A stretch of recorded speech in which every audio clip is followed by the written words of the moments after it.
ওয়াইদারা আমা ইয়াকরাহু, যদি কোনো অপ্রীতিকর কষ্টদায়ক কিছু দেখতেন, মানুষের জীবন সুখ দুঃখ দুটো মিলে মানুষের জীবন, কষ্টদায়ক যখন কোনো কিছু দেখতেন তখন কি বলতেন? আলহামদুলিল্লাহ, শুধু আলহামদুলিল্লাহ না, আলা কুল্লি হাল, সর্ব অবস্থায় আল্লাহর যাবতীয় প্রশংসা। যে কোনো কষ্টদায়ক, এখন অসুস্থ আপনি, কেমন আছেন ভাই? ভালো নাই, এটা মূর্খের কথা, এর নাশুকুর গুজার বান্দার কথা। বলে আলহামদুলিল্লাহ আলা কুল্লি হাল। মানসিক কষ্টে আছেন আপনি, পারিবারিক অশান্তিতে আছেন আপনি, জি, আর্থিক সংকটে আছেন আপনি, ঋণের বোঝা চেপে গেছে, বিভিন্ন রকম অশান্তি থাকতে পারে, কাজ নেই, অনেক টাকা খরচ করে বিদেশে প্রবাসে এসেছেন, বলেন আলহামদুলিল্লাহ আলা কুল্লি হাল, সর্ব অবস্থায় আলহামদুলিল্লাহ, সব অবস্থায় আল্লাহর শুকরিয়া আদায় করছি। কারণ যেমনটা বললাম যে আপনার কাছে হয়তো চাকরি নেই, সুস্থতা আছে, ব্রেন বুদ্ধি আছে, মস্তিষ্ক কাজ করছে, মানসিক দিক থেকে মোটামুটি ভালো আছেন, পারিবারিক পয়সা না থাকলেও পারিবারিক শান্তি আছে, এই স্ত্রীর সাথে জাহান্নাম তৈরি হয় নাই, বাড়িতে জান্নাত আছে, জান্নাতে রমণী আছে, ছেলে মেয়ে নিয়ামত আছে, হাসপাতালে না, মুমূর্ষ না, আইসিইউতে না। চিন্তা করুন, হ্যাঁ, প্রতিবন্ধী না আপনি, আপনার কোন ছেলে মেয়ে প্রতিবন্ধী নেই, শুকরিয়া আদায় করবেন না? বলুন তো, যে আপনার এত করে ছেলে মেয়ে হয়েছে, একটা প্রতিবন্ধী না, অথচ অনেকের ঘরে এরকম আছে যে দুটো তিনটে যতগুলি ছেলে সবগুলি প্রতিবন্ধী। আমি নিজের চোখে এরকম পরিবার দেখেছি, বহু জায়গায় দেখেছি, দেশ বিদেশে, উন্নত দেশে। অকল্পনীয় আপনার জন্য। বরং ধনকুবদের বাড়িতে একজন ধনকুব ওমরা করতে এসছে, আর তার সাথে দেখা হয়েছে, নাম না বললে তো গীবত হবে না। হ্যাঁ, তো সুবহানাল্লাহ, তার ছেলে সাফা মারসাই করে আসছে, আমাদের সাথে সালাম হচ্ছে। পাগল, আধা পাগল, যার রাষ্ট্রপতির ছেলে, আধা পাগল, জানা আছে আপনাদের? জি। তো চিন্তা করুন আপনি যে আমি একজন গরিব হইলে আমাকে কত আল্লাহ সুখে শান্তিতে রেখেছেন, আলহামদুলিল্লাহ বলবেন না? হ্যাঁ, কিছু কষ্ট আছে সেজন্য আলহামদুলিল্লাহ বলবেন না? অবশ্যই আলহামদুলিল্লাহ আলা কুল্লি হাল। কষ্টদায়ক পরিস্থিতি হলে, চাকরি চলে গেল, কি বলবেন? আলহামদুলিল্লাহ আলা কুল্লি হাল। ছেলে মেয়ে কেউ মারা গেল, বলেন আলহামদুলিল্লাহ আলা কুল্লি হাল। ইন্না লিল্লাহি ওয়া ইন্না ইলাইহি রাজিউন, আপন জায়গায় পড়ুন, কিন্তু নিয়ামত যেহেতু হারিয়েছে, কিন্তু তার সাথে আলহামদুলিল্লাহ আলা কুল্লি হাল। তাহলে বিচলিত হবেন না, জি, উদ্বিগ্ন হবেন না, পেরেশান হবেন, অশান্তি হবেন না, সর্ব অবস্থায় আলহামদুলিল্লাহ। অনেক কিছু হারিয়েছে বা কিছু হারিয়েছে, অনেক কিছু আছে, আল্লাহ বোঝার তৌফিক দান করেন। হাদিসটি সুনান ইবনে মাজাহ 3803 নম্বর হাদিস। আল্লামা আলবানী রাহিমাহুল্লাহ হাদিসটিকে সহিহ বলেছেন, সহিহুল জামের 4727 নম্বর হাদিস। হাদিস কোনো জয়ীফ দুর্বল আমি বর্ণনা করি না, এই জন্য বলে দিই বুখারী মুসলিম বললে এতটাই যথেষ্ট যে সহিহ, চোখ বন্ধ করে। অন্য হাদিসের কিতাবে থাকলে সহিহ না হাসান আমি বলে দিই। 12 নম্বর বিষয়, যেখানে আপনি আলহামদুলিল্লাহ বলবেন, আল্লাহর প্রশংসা করবেন, যখন আপনি কোনো সফর থেকে ফিরে আসছেন, বিশেষ করে সেটি যদি নেকির সফর হয়। সফর কত প্রকার জানেন? আমার কাছে যারা নিয়মিত এখানে ক্লাস নেন অবশ্যই এগুলো জানা উচিত। সফর কত প্রকার?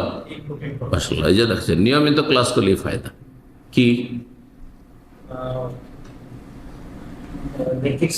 নেকির সফর, জায়েজ সফর না, হ্যাঁ, গোনার সফর। কিসের গোনার সফর?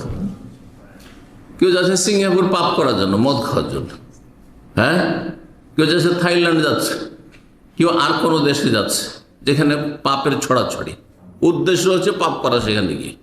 কথা বোঝা গেছে না? অনেকে হচ্ছে এরকম সফর করছে, লক্ষ লক্ষ টাকা খরচ করে, হ্যাঁ, নাজায়েজ খেলা দেখতে যাচ্ছে, ম্যাচ, ওয়ার্ল্ড কাপ, অমুক তমুক, এসব যাচ্ছে। আর জায়েজ সফর হচ্ছে রিয়াজে থাকেন, ওখানে সমুদ্র বিচ নেই, চলো দাম্মাম ঘুরে আসি, চলো বাহরাইন বিচটা একটু দেখে আসো, হ্যাঁ, ঠিক আছে না? এটা হচ্ছে জায়েজ সফর, না জায়েজ কিছু না, এতে বেশি অপচয় নেই কিছু। হ্যাঁ, অপচয় হলে তখন আপত্তি করা হবে। আর নেকির সফর হচ্ছে হজের সফর, ওমরা সফর, জেহাদের সফর। জেহাদ নবী সাল্লাল্লাহু আলাইহি ওয়াসাল্লামের জেহাদের সফর, এখন নয়, জেহাদ নাই বাস্তবে, কিন্তু জেহাদ যদি কখনো থাকে তো জেহাদের জন্য কেউ সফর করছে। হ্যাঁ, ইমাম আব্দুল্লাহ মুবারক রাহিমাহুল্লাহ, ইমাম বুখারী ওস্তাদ এবং আমিরুল মুমিনিন ফিল হাদিস, তাকেও বলা হয়েছে, তার সাথে ইমাম বুখারীকে বলা হয়েছে এই উপাধি। তিনি 1 বছর হজের সফর করতেন এবং ধনাঢ্য ব্যক্তি ছিলেন, আলেম ইমামদের মধ্যে হ্যাঁ সবচেয়ে বড় ধনী ব্যক্তি ছিলেন তিনি। 1 বছর শত শত লোককে হজ করাতেন আর তাদের সাথে হজের সফর করতেন। আর 1 বছর বর্ডারে চলে যেতেন, আব্বাসী খেলাফতের আমল ছিল, জেহাদ করতেন, নিজে সশরীরে জেহাদের ময়দানে হাজির হইতেন সাথী সঙ্গে, আর তাদের সমস্ত সাজ সরঞ্জাম খরচ দিয়ে নিয়ে যেতেন, হজেরও খরচ দিতেন, জেহাদের সফর, নেকির সফর এছাড়াও হইতে পারে। এই যে ছুটি যাচ্ছেন, এখানে যদি নিয়তটা ভালো করেন, আপনাদের জন্য এগুলো খুব প্রয়োজন। 2 বছর পর ছুটি পাচ্ছেন বা 1 বছরের ছুটি পাচ্ছেন, অথবা নিজের পয়সা দিয়ে টিকিট করে ছুটি যাচ্ছেন, কিন্তু আপনাদের এহতেসাব না থাকার কারণে নেকি পান না। অধিকাংশ লোক, অধিকাংশ প্রবাসী এহতেসাব মানে নেকির আশা। নেকির আশা কি? আমার আব্বা আম্মা আছেন, তাদের সাথে দেখা করতে যাচ্ছি, ঠিক আছে না? আমার স্ত্রী আছে, তার হক আদায় করার জন্য যাচ্ছি, ছেলে মেয়ের আছে, তাদের হক আদায় করার জন্য যাচ্ছি, তাদের হক ফরজ, এই যে মাঝে মাঝে তাদের সাথে অবশ্যই দেখা হইতে হবে, প্রতিদিন তাদের খোঁজখবর নিতে হবে, আজকাল খোঁজখবর ব্যবস্থা আছে সব। একটা টেলিফোন করছেন, ওখানেও নেকি পাবেন যদি উদ্দেশ্য থাকে যে আমি হক আদায় করার জন্য, ছেলে মেয়েদের খোঁজখবর নেওয়ার জন্য, স্ত্রীর খোঁজখবর নেওয়ার জন্য, বাপ মায়ের খোঁজখবর নেওয়ার জন্য, হ্যাঁ ভাই বোনরা আছে তাদের সাথে দেখা করার জন্য, গ্রামবাসী পাড়া প্রতিবেশী তাদের হক আছে তাদের সাথে দেখা করার জন্য যাচ্ছি, সব নেকির সফর। তাহলে কতগুলো নেকির সফর হয়ে গেল। অনেকে কল্পনা করেন না যেগুলো নেকির সফর, যাচ্ছেন না যাচ্ছেন, দেখা তো সবার সাথে করলেন কিন্তু নেকি পেলেন না, যেহেতু ইন্নামাল আমালও, মানুষের আমল নির্ভরশীল কিসের ওপর? নিয়তের ওপর। নিয়তটা প্রশস্ত করেন। আমি একজন একটা আলোচনা সবসময় করি যে নিয়তে যত আপনার প্রশস্ততা থাকবে, উদারতা থাকবে, তত বেশি নেকি বৃদ্ধি পাবে। সবাইকে সামিল করলেন আপনি, আমি আমার এলাকাবাসী দেশবাসীর সাথে দেখা করতে যাচ্ছি, আমার বাল্য জীবনের সাথে বন্ধুরা আছে তাদের সাথে দেখা করতে যাচ্ছি, যারা বিভ্রান্ত পাপী আমাদের এলাকায় তাদেরকে কিছু দাওয়াত দেওয়ার জন্য যাচ্ছি, তাদেরকে হেদায়েত করার জন্য যাচ্ছি, তাদেরকে ভালো কথা বলার জন্য যাচ্ছি, সব নেকি সফর। আমরা দাওয়ার কাজ যাই, নেকি সফর না, বরং দাওয়ার কাজের জন্য সফর করা জেহাদের সফরের সমান নেকি। কেউ দাওয়াত দিতে যাচ্ছে, কেউ দাওয়াত নিতে যাচ্ছে, এই যে এলেম হাসিল করার জন্য আসছে, এটা হচ্ছে আপনার জেহাদের মতো সফর। কারণ আজকালকার জামানায় এলেম শিখা এবং শেখানো, মানুষকে দাওয়াত দেওয়া আর দাওয়াত নেওয়া, এটি হচ্ছে জিহাদ আজকালকার জামানায়।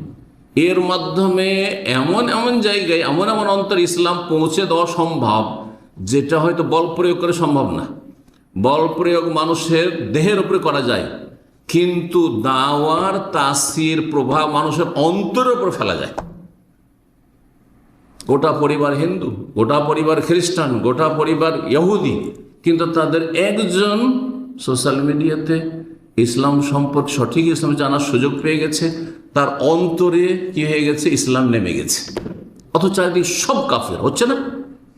প্রতিকূল অবস্থায় সে নির্দ্বিধায়, হ্যাঁ, জীবন নিয়ে কোনো পরোয়া করছে না, লা ইলাহা ইল্লাল্লাহ পাঠ করছে। ভালো করে একজন জানছে যে আজকাল প্রতিকূল অবস্থা, ইসলাম মুসলিম দুর্বল, এ সবাই জানছে, তারপরে জীবনের সব কিছু ঝুঁকি দিচ্ছে।